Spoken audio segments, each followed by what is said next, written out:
I have my own views on life. I have my own set achievements, and I will lead in my own particular style. I'm not doing this to, pave the way for anyone else. I'm doing this because I think the country needs a leader now of the PNP who can rebuild the party, who has the organizational skills, has an understanding of the history and where we're coming from, what our philosophy really means, and who is committed to the task of building togetherness, bringing back the love within the party and really supporting each other in meaningful ways as we move forward.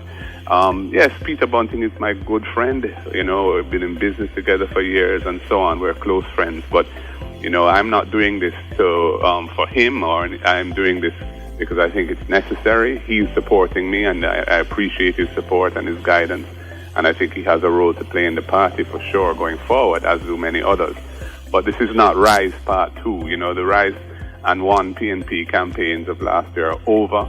I don't think we should revive them. I think we should treat them as matters of history of the party. But this is a new era now, and we have to really bring everything together with a common purpose of renewal and rebuilding, so that we can become attractive once again to the Jamaican people for what we stand for and for the policies and programs that we articulate.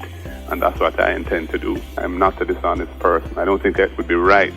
In fact, it would be terribly wrong for me to put myself forward as some kind of facade for any other individual. And I think that would be immoral, and I would never entertain that. I'm only doing it because I believe that at this time I'm the right person for the task at hand.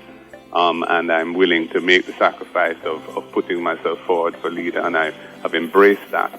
And I look forward with passion to serving to the best of my ability to serve my party, build my party, take back state power, and resume our historic mission of empowering the Jamaican people.